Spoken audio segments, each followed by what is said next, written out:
Neil Armstrong and Buzz Aldrin never landed on the moon. Nobody's ever landed on the moon. The whole thing has been faked in a television studio. Out of all the conspiracy theories, this is possibly the most cogent, with hard photographic evidence and motives ranging from the nebulous to the persuasive. My guests tonight swear by it. Wool has been pulled over the world's eyes for 30 years, which you'll agree is a tremendous and possibly very sinister amount of wool. I'm David Percy. I'm a filmmaker and professional photographer and have evidence that the visual record of the Apollo moon landings was both faked and encoded with the means by which we could detect these fakes. I'm Barry Reynolds, originally a firm believer in the moon landings, now carefully reconsidering and evaluating the evidence, both for and against. My name's Mathew Williams. I'm a believer in the paranormal. I used to be a skeptic, but one thing I don't believe in is that NASA has told us the truth about the moon missions. My name is Marcus Allen. It's not a matter of belief in the moon landings, it's a matter of looking at the evidence. The evidence does not support the belief that man landed on the moon. My name is Andy Thomas, and I'm a writer and a lecturer on the paranormal. And I believe there are persuasive clues to suggest that many of the NASA photographs of the moon landings have been tampered with or even fabricated. My name is Mary Bennett, and during my research I have found serious evidence to suggest that Apollo astronauts did not actually set foot on the lunar surface. Maybe I can start with you, Mary. Can you explain exactly what has happened over the last 30 years? Has nobody ever landed on the moon? I wouldn't say that nobody has ever landed on the moon. I would say that the American Apollo astronauts that we have been led to believe landed on the moon during the Apollo space program did not, could not have done. And I will be prepared to eat my hat on this one, should I be shown to be wrong. Mm-hmm. And where does this come from? Why do you think this never happened? Firstly, because the photographic proof and various other hard scientific facts demonstrate that with the technology available at that time, it's highly doubtful that they would have been able to do that. So let's start at the beginning. The space shuttle took off. We also take Yes, I must correct you. Space shuttle is recent. It was a Saturn V rocket. Mm-hmm. So the rocket it took off. I mean, it definitely took off. We saw it take off, and NASA has said, yes, we did There go were a to lot the of moon. people. We all saw the rocket certainly take left the off. Earth's surface, Yes. let's put it that way. Yes. So I assume that the rocket took off and then landed somewhere where nobody was looking. Well, a scenario could be that the craft took off with the astronauts in the capsule, because if anything should happen by way of a disaster at launch, we would want to see, unfortunately, the remains of the astronauts on board. But what could happen is that the craft would take off, the capsule will go into orbit. After all, that's a tried and tested way of getting into space, but it's only very low space, it's not real space. Well, we see it going a long way up. We see and it it's going a long one way shot. up. That's right. We see it going a long way up, out of sight. Is out of mind. That's right. The capsule can then orbit, and then there is no reason at all why it shouldn't land in the Pacific until the time when allegedly they are returning from the moon, and the capsule then can be put back into orbit and dropped down. Now, what happened in between, of course, is what we're going to discuss today. I mean, the point is that why would they want to fake it? And that's what the question people would ask. But, I mean, it was so politically important at the time to get men on the moon, to beat Russia, be the first on the moon, that really when you've got those high stakes that anything could go wrong, and there's a million things that could go wrong, and as they say, not one thing went wrong, everything went right. They were very lucky that they got there in one piece. And with those sorts of odds, would somebody have said, well, okay, we can say they went to the moon, but nobody will know, but for our purposes and for the rest of the world, we will look like the world leaders in space. But we can fake those bits, and maybe we'll do them again, maybe they'd done them previously, but they couldn't tell people, because there's sort of certain evidence to say that they've actually been to the moon earlier as well, and that's kind of interesting. Yes, I mean, yes, well, I mean, the Russians went and sent their probes up to the moon, the automatic probes. Certainly, yes. Yes, and there was evidence that there was certain sort of structures on the moon back in those days, taken from telescopes, yes. I mean, I've been following this as you've been following this, but I mean, I don't follow the theory that they didn't go to the moon. I actually believe they did go to the moon, but I'm just exploring the possibility that possibly somebody would have said, this is very dangerous, what we ought to do is not quite send them there, bring the people back alive. Not quite sending somebody to the moon and actually getting them on the moon. Once you've got outside the Van Allen belt, it's the same difference. They cannot survive the trip. The radiation yes, is you mean the far too radiation strong. stories, yes. I've So, heard so that. once you're outside there, whether you not quite is the same as being dead. Do we know that that's Yes. true for certain, that you can't survive outside the Van Allen belts without several feet of lead? I mean, is that a proven You can't fact? get several feet of lead off the planet with the rocket technology Shall we that they had in explain the actually what 60s. the Van Allen belt is? Yeah. I assume that's an area somewhere over the ozone layer. Which Yes, it's way beyond the ozone layer. It stretches between about 600 miles and many thousands of miles out into space. When we talk of the space shuttle going into orbit, this is only a few hundred miles up. It's 200 designed between only... 200 and 300 miles up. That's correct, it. that's That's it. as far as anybody goes. But the Van Allen belt is the belt that protects us on this planet. Living on this planet is equal to being protected by about 10 meters or over 30 feet of water. That's the protection from radiation that we get walking around on the surface of this planet. Now imagine being in a tin can, going through the radiation belt, which is very, very intense, and beyond the Van Allen belt, there's no protection at all. So we're going virtually naked before creation, beyond a protective belt of our planet, in a tin can and in basically a linen suit with a plastic visor. Which we don't keep down because we want to have a Yes. look out. Now, the scientific measurement of what happens to you beyond the Van Allen belt is very interesting. If you are exposed to more than 300 REMs, which is the measurement they used in the 60s, you are likely to die within a few days, perhaps 40%. 500 REMs and about 50% of people will be dead in a few days. So you say it's physically impossible that anybody's ever been on the moon. It's never Didn't happened. actually say that. No, you can send anyone But in the or six- any living thing to the moon, but can, as Kennedy said that they wanted to do, can you bring them back alive? That's the question. Because if they're fried, you can get them there, perhaps. But if you have But they've people all like been Armstrong and Aldrin Well, still they've all alive, been interviewed on TV afterwards. All of them, haven't they? Yes. Mm. Yes. Ooh. Yeah. So Maybe they could they never have didn't. gone up there in the first Well, place. this is the That's conclusion right. one has to come to. Maybe they didn't go as far, did they? That's Maybe they And were still you see, inside the only the safe protected distance belt. to go is Yes. up to the point of the Van Allen belt, which is where the shuttle goes. Well below. Well below, in 300. fact. They It won't goes only go halfway higher. there. So where do you come from? You're a photographer, and so you looked at these photographs as a professional photographer rather Yes. than as somebody who was interested in conspiracy theories. Yes, first. there was no conspiracy in the early days. In fact, I used to be a cinema projectionist, and in the 60s, I was running a cinema in Hampstead, the classic Hampstead. And when we landed on the moon, I put up a slide to the audience. I said, July, we put the date at the top, 20th of July, 1969, man has set foot on the moon. It's exactly what I wrote on this slide. And did everybody in Put the it- They all audience- clapped and cheered, and it was up there for quite a few minutes.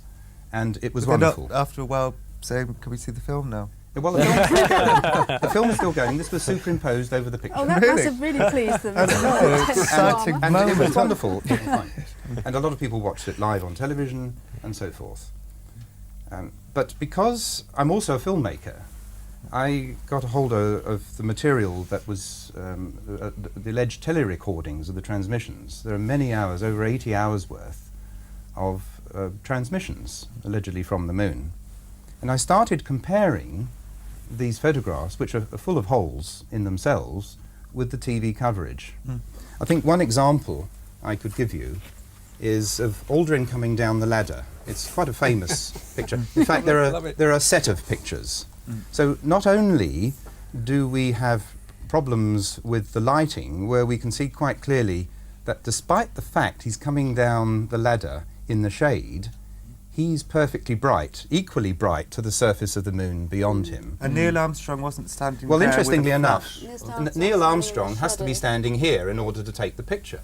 But when you look at the television coverage of our friend coming down the ladder, Neil Armstrong is standing somewhere else. He can't have taken that picture. And he didn't have a flash He either. had no flash and no lights. And also, the television coverage, Aldrin's coming down the ladder, and he never ever, unless I miss it, he never ever sticks his leg out like that. He comes down the ladder with 2 feet more or less next to one another at every rung. Okay.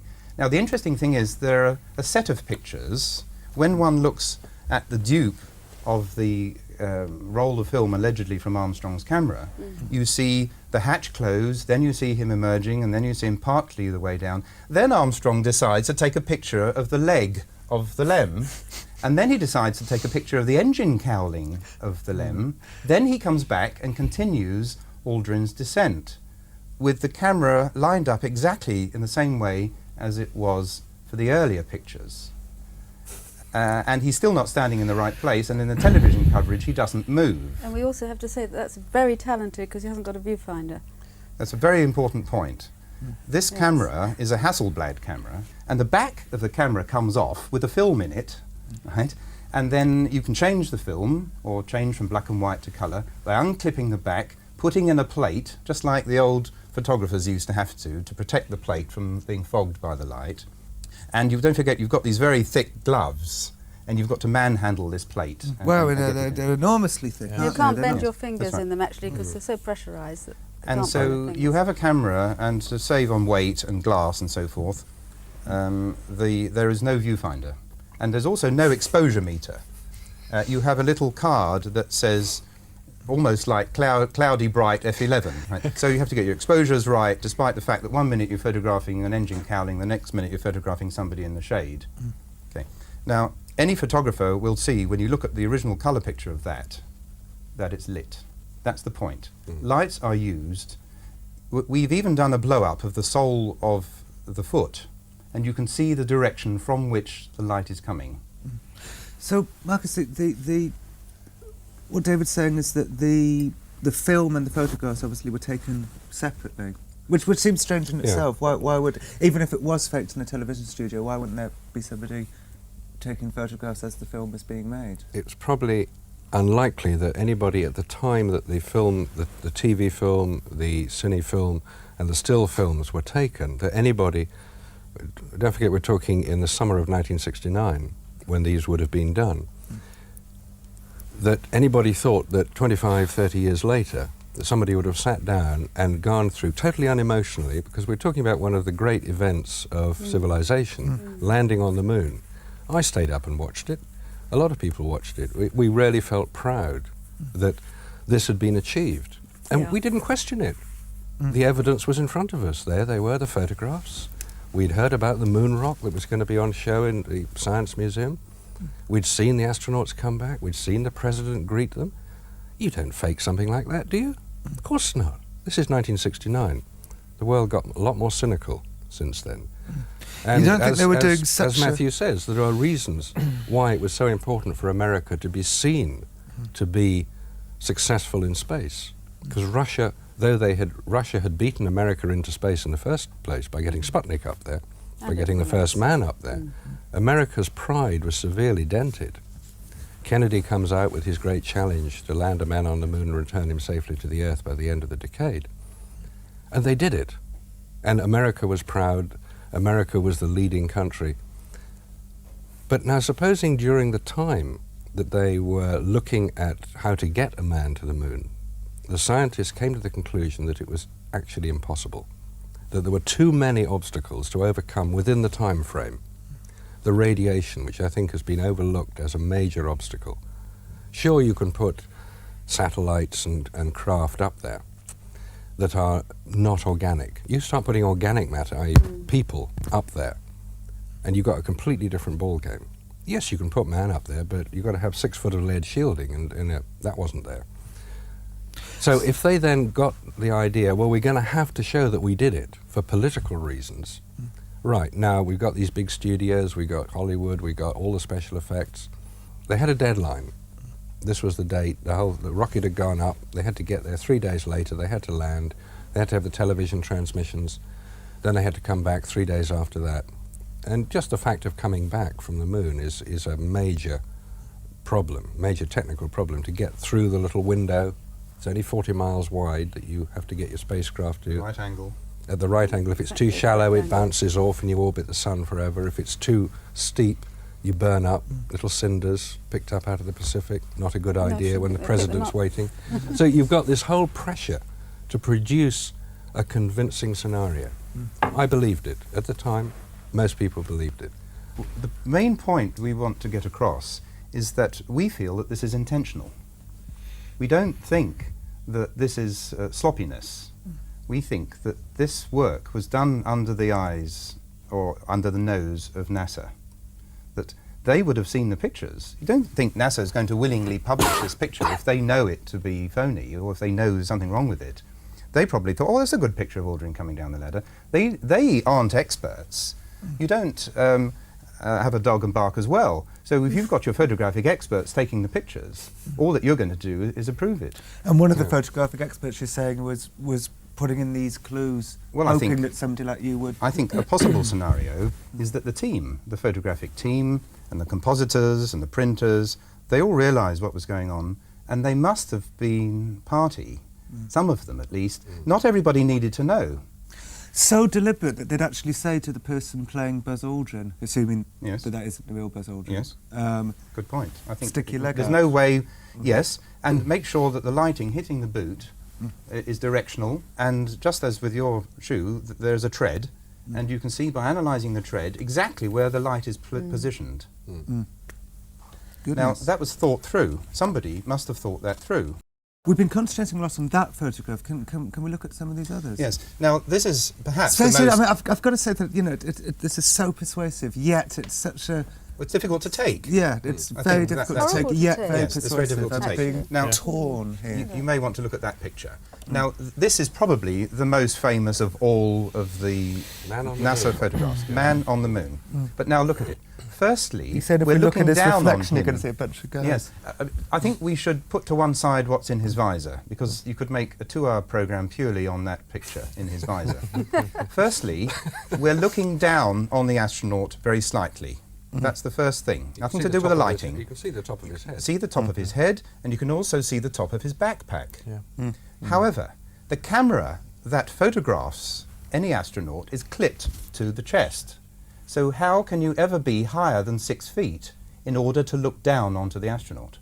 But you need to look down onto the astronaut in this picture in order to see he's standing in a pool of light. It's rather like a follow spot in the theatre.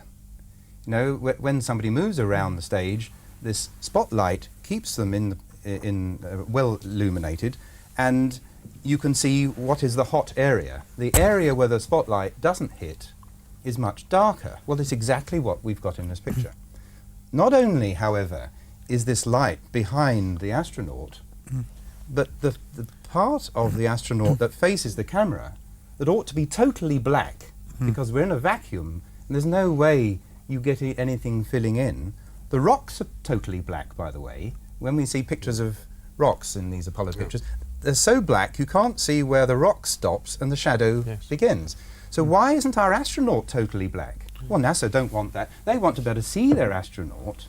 So what one does in a photographic studio, even in this studio one would do it if one was photographing something like a car or a pack shot of a floodlight product. it, You bring in your polystyrene, you bring in your reflector board, or you use another soft light, and you fill in, and you almost fight the light that's lighting from the primary source. And that's exactly what we see in this picture. In the distance, left and right, the horizon, it's very dark. It's almost a stop or two darker than our subject. But He's it's supposed to be standing in a illuminated by pool the sun, of light. which Natural is a totally sunlight, yeah. Is this level how light illumination. behaves? Yes, the horizon should be lit up as much as the rest of the picture. Yes. And this has not occurred to anybody. He cannot be standing in a pool of light No. if he's lit by the sun.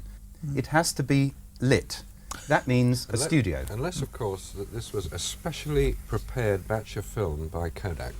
Well, we have spoken to Kodak about this, Mm. and we know What have they that it's said? ordinary Ordinary Ektachrome, Ektachrome. 160 ASA, as it used to be called in those days, film that anyone could buy. There was nothing special about it at all. It was 70mm But film with surely sprockets. There must have been something special about it, because we know that on the moon's surface the temperature is extreme. It's either very hot or very cold. And if it was very hot because we're allegedly in the sunlight, the temperature is about 200 degrees centigrade. It's about the temperature you'll cook your Christmas turkey at. Yes, if I may just comment on the temperatures. On the transmissions, and I'd like to take this as the figure that we go with, on the transmissions they talk about it being 180 degrees Fahrenheit. Right. Okay, but that's in the sun. If you leave your film stock and your camera in the shade, it will go to minus 180 degrees. Now, you try putting your film stock in the freezer, if it'll go that cold, right? And try to wind it on in your camera, right? Then you take it out and then you put it in the oven, right? And then you see how the emulsion gets very soft, and it's also difficult to wind on without damaging the sprocket holes. Yet, if you look at Armstrong's roll of film, the majority of the pictures are all nicely exposed, and there are no problems with torn sprocket holes or the film becoming so brittle that it will break. None of those things have happened. It's not consistent with the pictures having been taken in that environment. Can I ask Barry, what does NASA feel about these views? Are they honouring your views with an answer? Are they what are they saying? I don't think NASA have commented yet. Quite how much of this information they're aware of, I'm not quite sure, but it would be nice to think that they could come forward and easily put a stop to some of this, because the photographic evidence in particular with these things like the hot spots of light, you can't deny that that is there on the photographs, and it just doesn't add up. And wouldn't it be very easy for somebody from NASA to step forward and say, well, the reason for that is because, and they come up with a simple answer. But with all of these books and articles that have been written, there's not one person has yet come back and been able to say, well, in actual fact, the reason for this is... They just haven't done it. We phoned NASA to ask their opinion on this, and they said that they'd like you and everybody to know that the moon landings did take place. I'm sure they would. We'd sort of guessed that. Pretty much so. It was somebody in public affairs. yes. Are they likely to have said anything else? Well, I mean, no. Of course not. No, they wouldn't. They have couldn't said possibly But I come find- back and say, No. we've been spotted at last. Well done, Yes, chaps. sorry, You you're know, right. But these top of the world photographs are getting more and more well known now, and your views are getting more and more well known. You'd think that they would have commented or... Slightly differently. It's a sort of no comment, really, isn't it? Andy, you believe that the astronauts did actually go to the moon?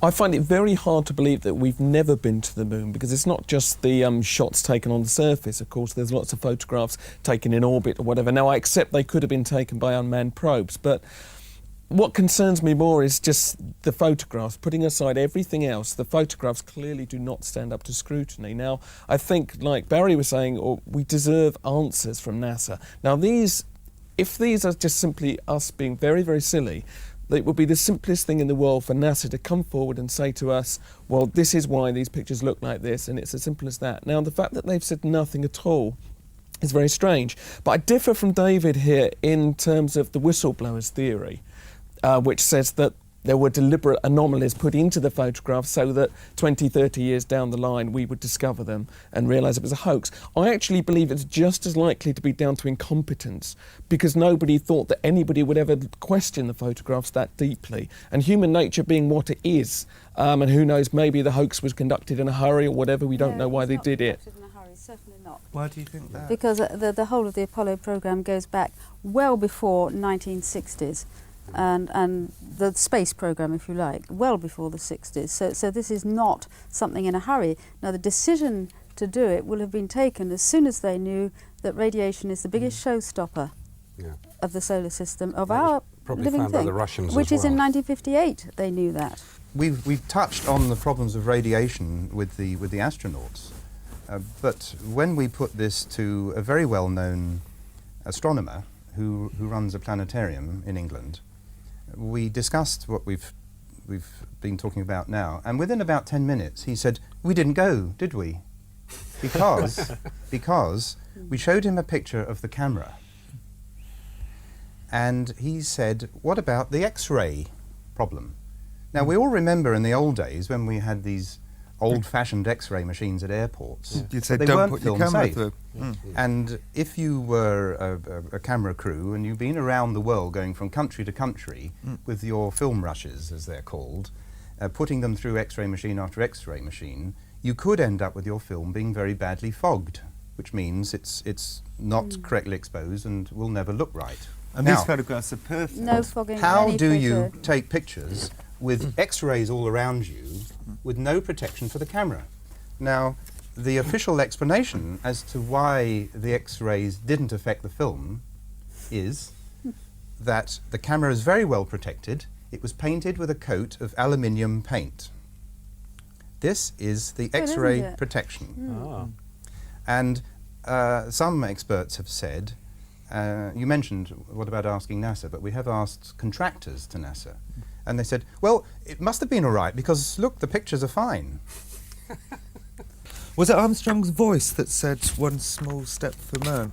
That's right. Well, But we well- are told it's Armstrong's voice. But do you think it was Armstrong's voice? There's no reason why it doesn't shouldn't make be. any difference whether it was or not, because he There's doesn't no have to have done it on the moon. why it shouldn't. Well, if we found out that it wasn't Armstrong's voice, then, you know, then... Well, then he we're hasn't getting taken somewhere. a sound test on it, but this that doesn't is, matter. again, work that can be done on analysing the sound. Where Yes. were they, do you think, at this point? Where was this television studio? Well, I don't think we should speculate as to where it was. I don't think it matters. It could be in the Nevada desert. It could be what they've been doing in Area 51. You know, if you have got a big moon set somewhere, that would be a reason why you wouldn't want people flying over it. Spot all these That's things right. lying around. Don't forget the Apollo 11 studio was a very small one because they were only on the surface for a few hours, and that could be inside. But once you get to Apollo 17, where there's a vast landscape, this has to be done outside, and you need a black sky, and therefore your exterior set would have to be done at night. One of the James Bond movies, doesn't really matter which one it is, it's a scene. James Bond walks into... Moonraker. It could have been Moonraker, but I don't think it was. James Bond walks into a particular lab. Dr. No. No, it's not Dr. No. No. We'll get it in a Not minute. Dr. No. It'll come. It was a very good try. Really It good. doesn't matter what the movie was, it's a James Bond movie, and people say, what's that scene doing in there? He walks into this lab, and they're going to the moon, and he says, I've come to inspect your radiation shields. Yes, it does. Okay, and the next thing he does, he walks out of the lab onto a moon set with astronauts bouncing around and phony backgrounds to it. And a studio. That's right, it's a Above it. complete studio. I remember at this and he the scene. ends up, being chased out of this set. so Leaping you have a onto the rover connection and rushing off. in a James Bond movie of a lunar set and a statement just prior to it that says, I've come to inspect your radiation shields. Now, isn't that interesting? And these movies were made for a purpose then?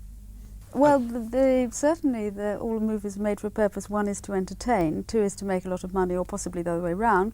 One is a product of the other. But are But they also made for a Yes. slightly more sinister purpose? I don't think James Bond is made for a sinister purpose. I think we have possibly... There is a zeitgeist in artists that they're going to pick up the general energy of what's going on, and scriptwriters who are very close to the edge of things are going to incorporate into all work, as anybody does, painter, writer or whatever, their caring about things. And as you know, in repressive societies, you can get a lot said in fiction or in entertainment that you can't actually say straight out. And just because America is not labelled a communist society, it does not mean to say either that it's a democracy. But in some cases, you can have a situation where things are done to confuse. And in the same way as you can drop in hints, as in the Bond movie we've just talked about, you've got a situation with Independence Day, which is incidentally about ETs, and I don't think It's a anybody very, very panicked clever film. when that film was released. Well, that's because they weren't pretending it was actually happening. There was a Which lot they of did with the Orson interesting, Yes. confusing Well, the information in it. interesting, one of the interesting things about Independence Day is that they refer to Roswell, which occurred in the middle of 1947, and in the script of that movie they say that Roswell occurred in the 50s. Now, I don't think this is sloppy researching, I think it's intentional confusing. There's a mixture of what has been reported, various research, and things that are actually incorrect. to confuse. So you have an opposite situation. So do you is think it Rupert- is to confuse them, Yes. sorry, or do you think it's just to make it more entertaining? If the truth is No, perhaps a bit boring, no. then you can spice it up. Why is that truth is not boring to start with, as you well know? And secondly, it's to confuse people like you who don't know the history. Us oldies but goldies remember the first time round, if you like. And we have access to documents which have as near as we can get to the first time round. But in all the magazines that are coming out now, in all the movies, even in Dark Skies, they then insinuated that the Navy was involved at the Roswell situation. The Navy was nowhere near. It was See, probably the about the Roswell only was a guys crash who that were not occurred in the and somebody frame. found the wreckage. In the Dark Skies programme, this is done rather like Close Encounters of the Third Kind, Yes. with everybody there to Everybody welcome makes them. an appointment. And then There's- they shoot this ET craft out of the sky with what appears to be a machine gun. Now, are we supposed to believe that ET, with its fantastic scientific advancement, coming to Earth in a UFO, hasn't got any protective shield around it against the machine gun, and the whole thing crashes? Well, of course, This it is fiction, but what it's causing What people is to fiction? do, I mean, what the programs are fiction, but there's bits of Well, truth they're not in fiction there. when they're using fact. I think that we are being given information and guided in a way of thinking in order that a certain atmosphere is achieved within the general public. And Yes, most they of that, want to Who is inform. directing And this? Who is deciding? Hang on, what before should who, come? let's just finish I think why. the atmosphere is to create, now I think the atmosphere is to create a fear of things unknown, and especially ET. I do not think that the powers that be, whoever they might be, and Marcus, you can answer that one, you're head of there's conspiracy. a lot Is this, more is out this, there. is this This the information famous is out there. secret one world government that we hear so much about? Well, The elders as of to whether Zion. there is a secret one world Well, that's government, really the evidence cool. for it is, shall we say, not exactly coming out of every newspaper and television program one reads.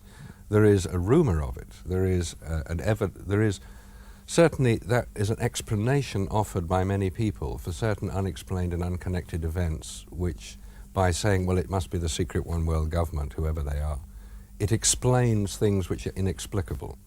And it is not something which I think should be encouraged, that, you know, with all due respect, Mary, the idea that there is a manipulating force, No, I think there comes is a out rather... manipulating force, but it it comes isn't out very as well in hidden. fiction. No, it is not as hidden as you're saying. The manipulating force is that those who wish to maintain their status quo, and we all do this, we all wish to maintain where we're at. Yeah. So to a degree we all do what we need to do in order to make sure we've still got our favourite food on the table and, Sure. and do our favourite things.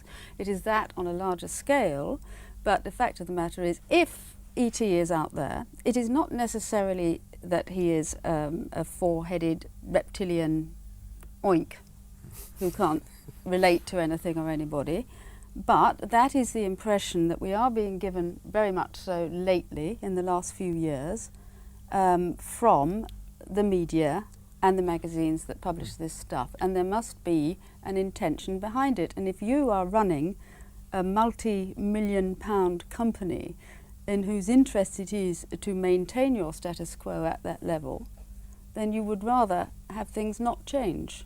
And are the same Certainly, people yeah. who are destabilising us through misinformation in films and television programmes, are these the same people who are also feeding us the untruths about the moon landing? Is it the same group of people?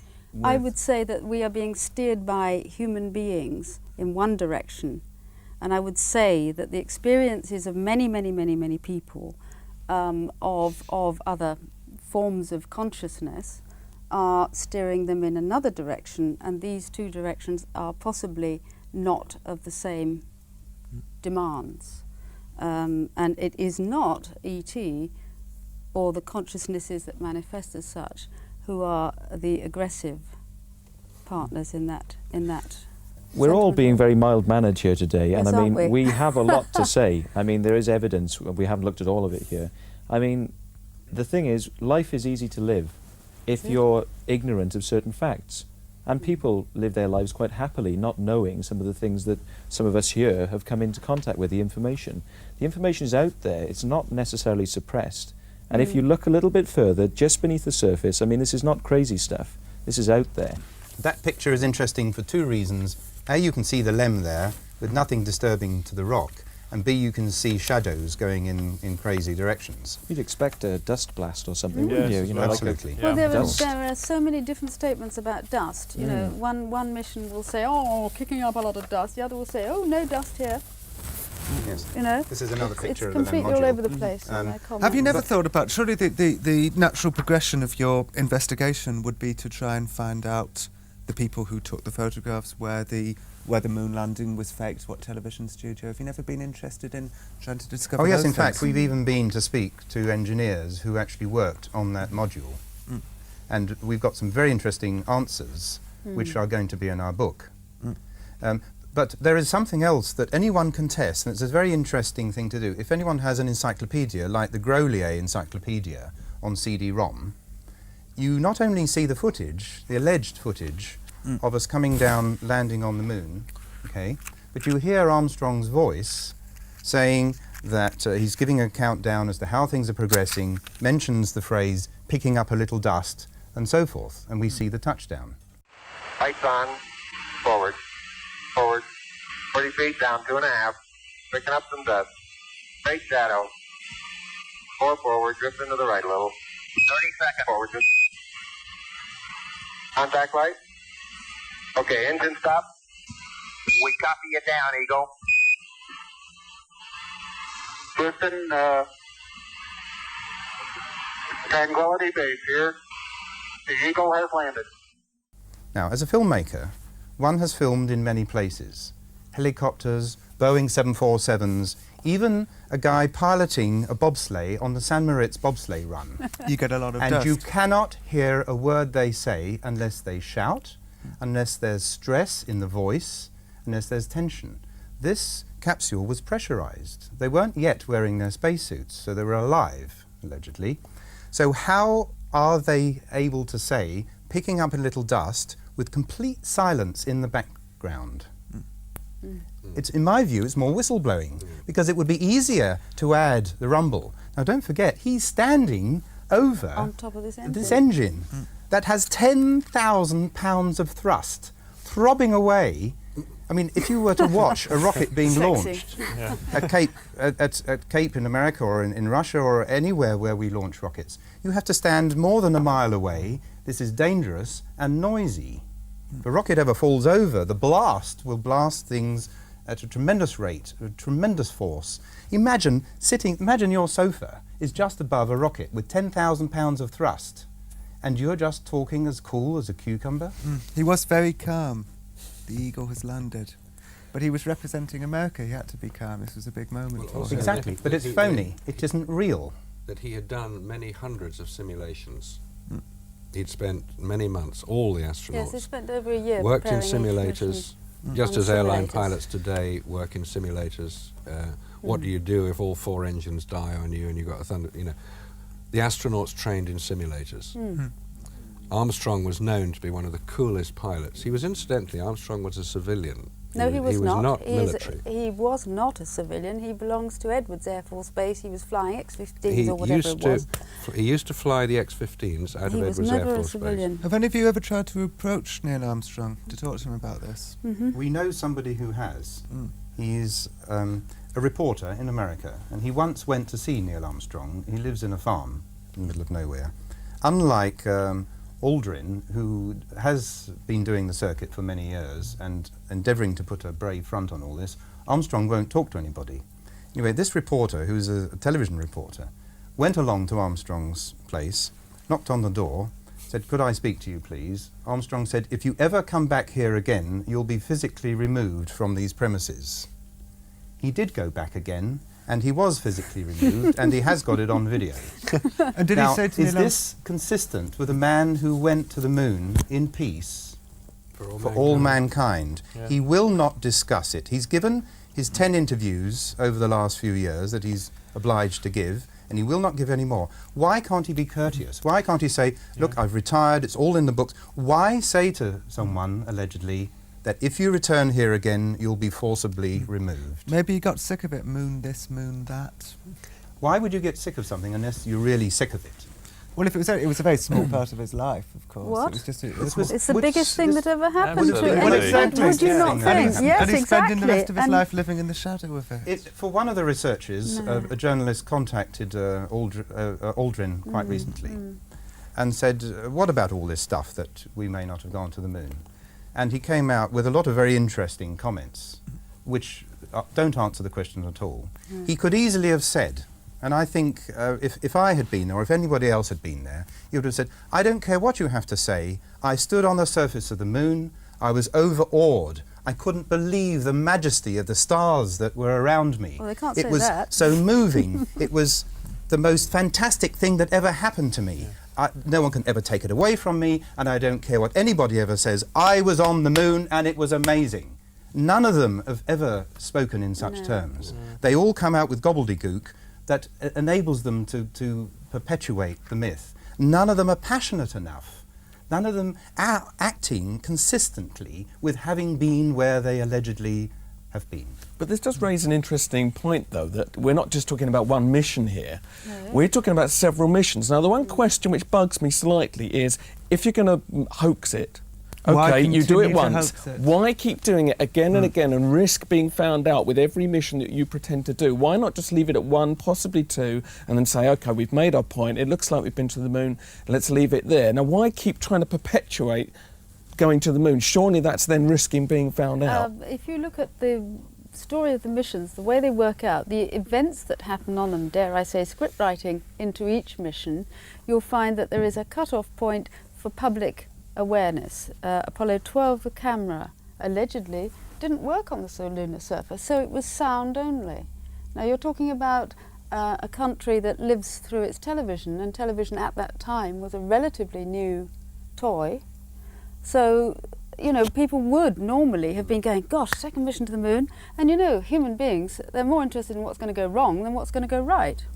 So if something wonderfully awful is going to happen, then they'll all be glued there. But if it's all boringly all boring, and I'm walking over here, I'm walking over there, they don't take any notice. So We don't just pick up on that point that Mary has made, that the report was that the television camera for Apollo 12 failed.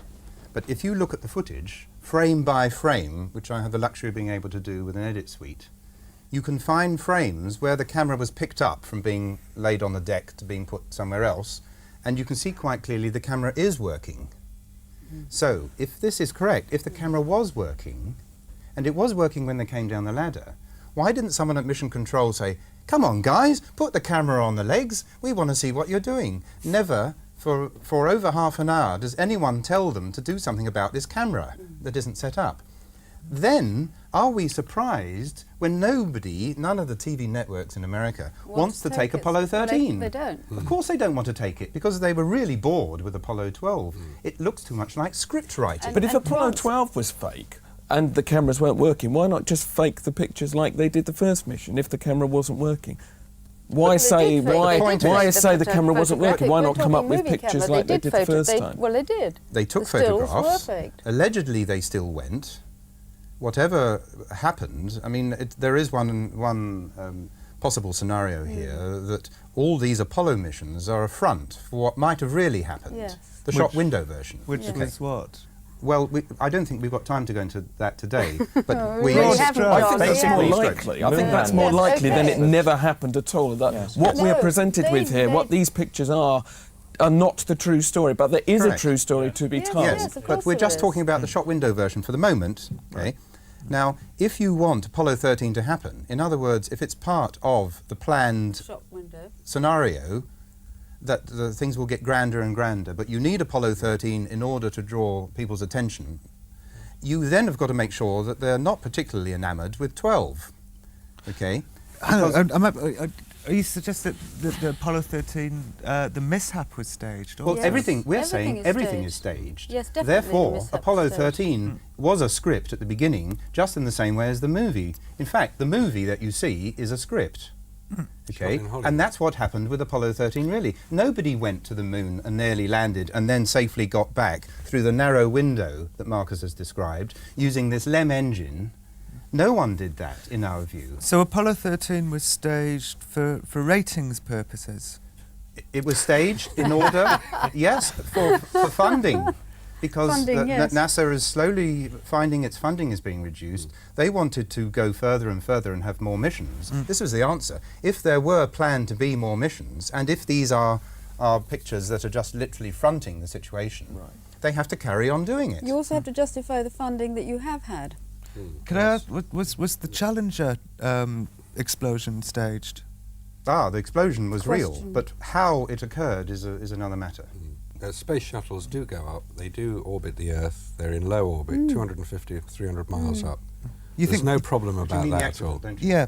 What do you think it was deliberately I don't think we should exploded? comment on that now, but I think there's more to it than perhaps we know. One thing that we haven't touched on really is the reasons why you've become so fascinated in this. Not It's the about information. integrity and truth, isn't it? And it's about the future of this planet, because although America has the biggest space agency at one point and Russia have an extremely efficient space agency, you actually have humanity is dependent upon the integrity of those people who are exploring frontiers that most of us, can't go to at the moment. So we are dependent upon them for the quality of information and of learning about our universe.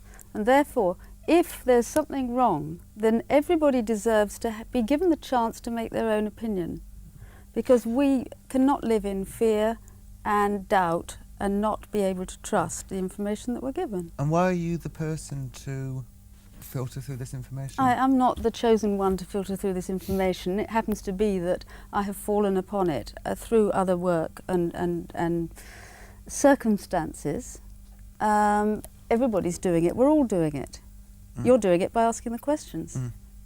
I think there's But a I haven't very- dedicated my life to it, and I'm you not people going to have. dedicate all my life to this. This is an aspect of bringing forth human beings, all of us, forward.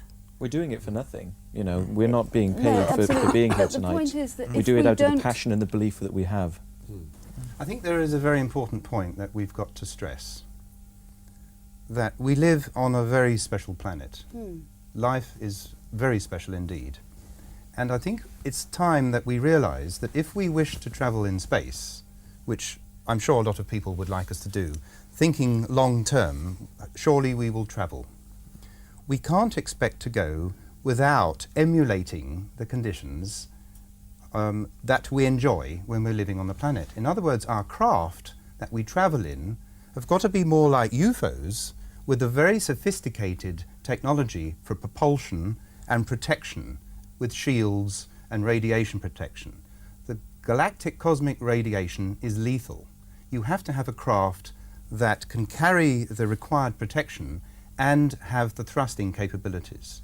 We won't be, in 1,000 years from now, going elsewhere in space in steam-driven rocket ships. We will be going in much more sophisticated craft using different types of technology that work harmoniously, gravity propulsion devices rather than crude rocket ships. And these devices will have to give us the protection. So one thing that we've learnt out of all this is that we're actually trapped on this planet. Forget about going to Mars and coming back alive, because we are going to be in space for a long time. We cannot travel in space out beyond the Van Allen belt without the right craft. This is where the energy must be placed. If NASA want to know what to do next, maybe respectfully we should suggest to them they start looking at advanced technologies with gravity propulsion devices that protect their astronauts. And if your photographs are proved beyond doubt to be true, your research is proved beyond doubt to be true, you're sitting on a gold mine here. Bigger than Why? Well, Watergate. I don't think it's the It's gold not mine. We're not interested in the money. money. We're interested in the advancement of humankind. We're interested in the progress of us all as the people of this planet. We don't want to be fobbed off with excuses and reasons why or evidence that is cooked. We want to really go to these places. We want to be proud of our achievements, not hide behind fakes. Yeah, exactly. I mean, we've been fed this information, we've believed it. And when you, having spent 25, 30 years believing something, find that what you believed wasn't the truth, you get angry. Yes. First of all, you get angry with yourself for being conned. Nobody likes to be conned. Nobody likes to feel that they've been manipulated. Everybody likes to feel that they're master of their own destiny.